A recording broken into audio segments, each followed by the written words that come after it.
Hello, fellow disc dyers. I'm just going to do a quick tutorial on what I think is the best way of mixing dyes with acetone for dyeing discs. This is all using the Pro Chemical and Dye uh, powder dye, and the reason for this is that I have come across two problems in mixing it the way that ProChem suggests. Uh, the first problem is that if you're not super careful, the dye powder that sits in the bottom of these dropper bottles can get picked up by the dropper just accidentally. I don't know if you can see all that dye. Ugh, focus is not doing well here. Let's see if I can get the focus. There we go. It sits on the bottom and it can get picked up, those little flecks of dye powder, and end up getting dropped in your glue bed. And when that happens, you end up with little dark spots where it's not a nice smooth looking dye anymore. And you know, if you're very careful about not stirring it up and only picking up off the top, then you can mostly avert this problem, but it is very tricky and it's not something that I want to worry about anymore. And the other issue is that after you leave your dyes for a week or two or whatever, I find that somehow I don't even like, it's not like I'm leaving a bunch of dye in the dropper, but that the powder seems to kind of precipitate on the tip of the dropper, and it very often clogs up. In fact, I've always had it clog up after a certain amount of time, the tip, and you can't even suck up any dye, and then you got to go clean it out. Got to find something really tiny, like a little wire or something, to poke out those flecks of dye powder that get kind of dry in there. So what you need for this, obviously, you need some dropper bottles, or however you prefer to store your dye, as long as it's in a glass bottle. Acetone eats plastic, most types of plastic. I mean, this is a acetone bottle and it is plastic, but it's a certain type of plastic that doesn't get eaten. I can tell you that solo cups will get eaten. So if you put your acetone in that, you leave it for like 5 minutes or less, you're gonna find it's just all of a sudden just falls right out the bottom. So don't mix it with plastic. It's a bad combo. Just go with glass. These dropper bottles, I got these packs from Amazon, and I could probably put the link in the description to what it is, but it's like a pack of 12 droppers. They're all 2-ounce dropper bottles with glass droppers. And I find they're pretty good. I don't know if I would have spent more if I could get some better ones. That sometimes I have issues with the seals, not the bottle not completely sealing, and then I come back after a week or two and a lot of the acetone has evaporated, and so I'm not sure exactly why, because it is a rubber seal on the top. But maybe it's just I don't know. Maybe I need not tightening my bottles enough or something. So I'll send the link to what I have at least, and it does work pretty well. I just have that one issue sometimes. So you'll need your dropper bottle, you'll need your dye, obviously, ProChem and dye. You'll need some sort of a glass cup. It doesn't have to be measuring cup. This one is, and it handily has ounces on the side. So I know, because these are 2-ounce bottles, I know I can just fill it up to 2 ounces. And your acetone, obviously, and you need coffee filters, or some fine mesh type sieve thing that would filter out the dye powder, but coffee filters is probably the easiest for that. And you need a little measuring spoon. This is half teaspoon because that's the ratio that they say to use of powder to 2 ounces of acetone. And a funnel, because these openings are really small and it's very hard to pour the acetone in there. And then a couple stir sticks. Oh, and the last thing is some way of heating up water to get quite hot. You could use, like, you know, super hot tap water, but it probably isn't going to get hot enough for you to get to what you want to. I use this hot pot, and I just like plug it in and leave it on low usually for a while, and that gets up to the temperature that you need.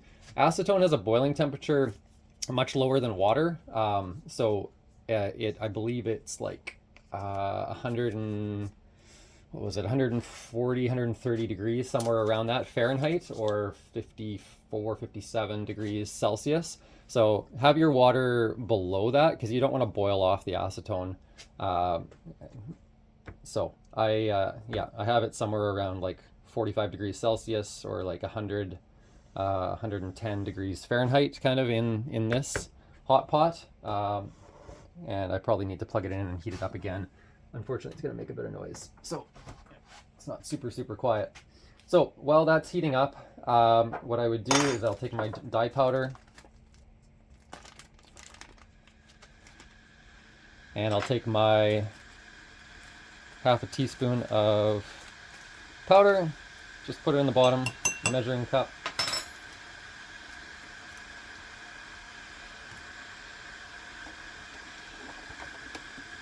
And then I take 2 ounces of acetone. I can see my 2-ounce line right there. I hope I have enough left in this thing. Oh, that's just under, but that's okay. I gotta go get some more acetone. I think I have a larger bottle somewhere.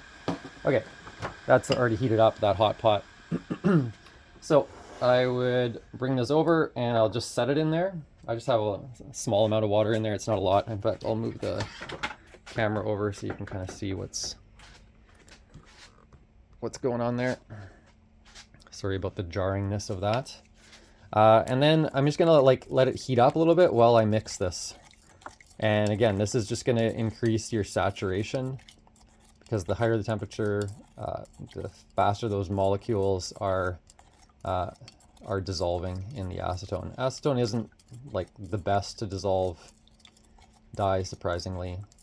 Water is better, but we don't want to water down our glue beds, so acetone flashes off on top of the glue beds very fast. It just evaporates and leaves that dye just sitting on top, allowing the disc to pick it up. So usually what I do, because I've been switching, like I've been kind of like doing multiples of these, is while I'm doing this, I go and I clean out the bottle. Like I went and cleaned this bottle in between here, just so you'd see a nice clean bottle, but it did have a bunch of dye in it before. So I would normally go clean that out while this is just kind of sitting in here warming up a little bit. But I'll just pause the video quickly, and then when you come back, it'll be all ready to go. All right, that's pretty warm already. I'm just going to show you quickly what I'm talking about for the flex. Like you can see in this, this is one of the first discs I dyed, and just like little dark dots of this, I think it's burnt sienna, that just kind of get in there and just kind of take away the smoothness of the dye. I mean, it's still a cool looking dye all in all, but I obviously got a little bit of that burnt sienna, the powder into this, and I didn't notice it, or I didn't realize it was an issue, one of the two. So that's the kind of stuff that I'm trying to avoid here. I'm going to quickly take a screenshot of this because this might be the title image.